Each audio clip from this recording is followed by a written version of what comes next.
dhier igolo gi somo. To ayudo ka giricha dier. Okay. Mamoko ni nyithindo somo kama to neno mana diek kwayo kama. Have not finished. Pokodot gidrisa ne tek. Ne tek. Ta setemo. Nikech sani kaka wawuoyo kodi ni endi. Classrooms te masegero. Gin mia gi 38. Okay. Mago nawe kama ayudo kama oko ne nus. To atieko gi. Nikech an gi philosophy moro ni kane my predecessor chako gimoro, no chako ne jopiny, no chako ne owuon. Kora setieko 138. Mano dan. Hai moko ne dwaro renovation. Nikech ne richo ma ok bende somo ok somre. 118. Mago batieko. Koro manyien magero manyien tam mokwongo chade gi makura nuoyo ni 71 schools. Mago matieko mana chaka ote foundation madhi tieko nyaka malo. 71. Ai line no nyithindewa bende nene mana buses karingo oko to gionge go. Nyocha kao basa beach amiyo skunde gi already. Luanda ka wuor Gina Andiwo Rambusi moko warne pipeline. Nikech ng'eni buses no bende nitiere gimo otimo ne nyithindo to gibe gimo otimo ne community. Ai basari ema koro achule pesa mang'eny. Sama wuoye kodi ni in the past ase sab nyithindo 78,000 moseyudo basari. Mano sekao million 428 magi se benefit. Scholarship nitie nyithindo ma riek to gia kuonde ma onge nyalo. 230 ose benefit from bursary scheme. Mar nyithindo ni bright and needy. Nyithindo mariek kendo beth to yeah. Kech the idea en ni kwa golo nyathi e ot ma onge gimoro motieko moyudo tich koro dok chien odhi chungo ode gi chande kama ne wuon gi kata gi mien gi oninde moko ta chiele family koro en bendo ywa joge gi ka and moko have done very well. Yeah, koro this year ang'eni jondewa dwa winjo ma kech gisebedo ka gin anxious to ne en mana delay mar CDF. Wan gi 68 million mwadhi chako disburse ne high schools. Tertiary nyocho sayudo, universities nyocho sayudo, but jondewa nyithindo mane secondary they launch this initiative wigni by next week adwane check so the skunde te. To yena wache gimoro ka nikech wasebedo kwa hinyore kabisa kaka jondewa skunde wa maricho miwacho ka nyithindo nyocha dhi oko to kage dhi oko skunde ma oko tiene ni basari igolo ndhewa imiyo jomoko manoko. Mane wache mana bire nyocha winjo kise wuoyo ndi ng'enya. Yes. Ni basari imiyo mana nyithindewa masomo ndhewa kende. Koro wawacho ni ya ka ingi pesa to sawa kaw nyathini ter mano to onge wach. To ka in nyathi ma onge go ti riek wami full scholarship to some skunde mandhiwa. Gima mano biro timo en obiro increase performance, obiro increase attendance ma nyathi nikech kitere oko kucho to jodala onge go kinyo dhi oriembe duogo omo matin oriembe koro en revolving door makana nyathi mariek nikech out of school ng'eny ok onyal perform maber. To wadwa ni retain bursary and dhiwa mondo wager ga ng'owa skunde wa. Pes dhiwa dong ne jondewa dhiwa. Yes, nikech ka nyathi nyalo kale school e primary ma budala gino onge gima mono nyathino kale secondary ma is next.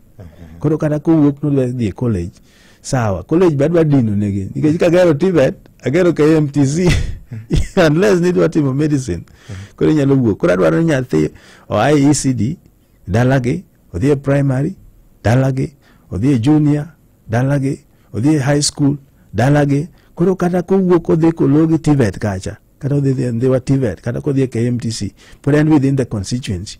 Mano tiene ni wachielo oinga ne pesa wa matin ma government omiwagi.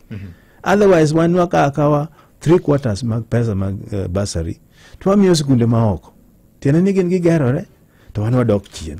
Nyithindo mabeyo bende gikawo wadongi ma kana nyathi ko kawo yudo D mondo japuonj puonje moyud A. It's not possible. Koro wa retain brain be ndhiwa ka mondo wamigi scholarship gin bende gi increase performance skunde orieny nyithindo ma oko ka bende koro ka skund rieny ka gin bende gikelnwa pesa. That is the whole idea. nikech jino yua kainya sama ni biro gi policy ni jino yua kabisa mano tengore kabisa.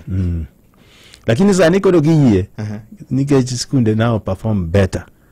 Kech brain madeni watero kata maseno ka giwuok ka bende ok mon gi dhi university. Kano some primary school magwen kanyo onge gima dang mone timo maber secondary school magwen. Same environment. E gima temo wach mane philosophy. Exactly, same environment. To kwachon ngato ka in gi pesa VOJ ni dwa nyathini odhi oko. Yes. Itiyo gi pesa ni wuon. That's okay. Kain ma CDF? Ma CDF mar public to in ngama onge go nyathi bende onge go. Odhi kucho riembi oduogo. It doesn't make sense. Soma ka. Kisetiyo koro dwa dhi university fine. Kech koro waonge gi institution no. To bende Nyasaye mwalamo ni in few years Raila Amolo Odinga campus for agriculture idhi chaki. Okay. Aya, wawuoyo gi Jaramogi Oginga Odinga Makocha, Vice Chancellor, Musiep na miluongo na Kuno. En bende odhi yawonwa campus Nyokal. Koma wacho ni Ndhiwa West cha. Koro tiende wadhi bedo gi campuses ariyo, gi TVET, gi KMTC. Koro in sikunde kokidwa some, to in gi pesa midwa dhi go oko kuma bor, mano waonge wach. Okobro dhi court ni mheshimiwa otamore miwa basari nikech wan wasome skunde ma oko mano Ndhiwa. No. Nikech ng'ano bro argue ni it is not anchored in any law mheshimiwa. But it's anchored on understanding. Nike yonge pesa.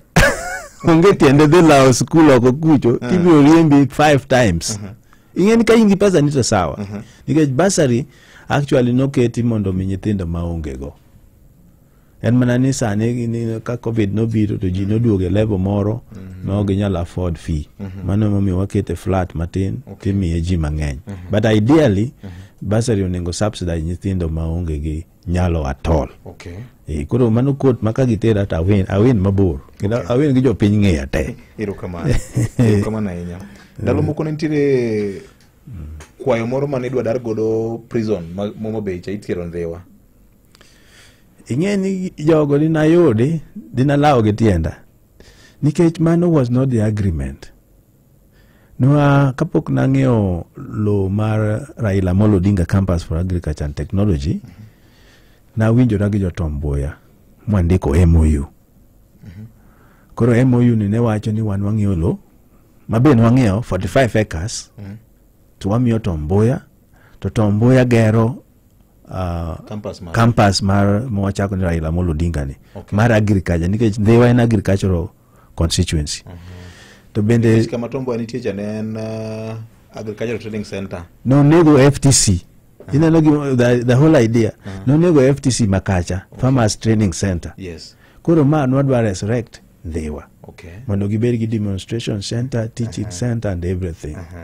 Koro napenjo VC Makacha, Ochola, Professor Chola. Eno wo koni ya ok nang'eyo kata kaka jo prison no dhi kanyo. Wang'eyo ni wan wadwaro lo maginyalo dhiye mondo wakaw kado nok waoro gi ang'owa Ndhiwa nikech ne ok ginyalo oro gi Ndhiwa because it was not a part of the agreement. Koro nyaka nwasiem ni kik wane ukani ging'eyo gi nyaduogo. Okay. Because mano was not the MOU. Koro ne jo Ndhiwa masebedo ka doubt ni akia prison no. An kaka jatend miluongo ni Owino Mujib ok anyal kawo lo nagero ni mondo kele jo jela. Adwaro ni mondo no liberate ji okel dongruok.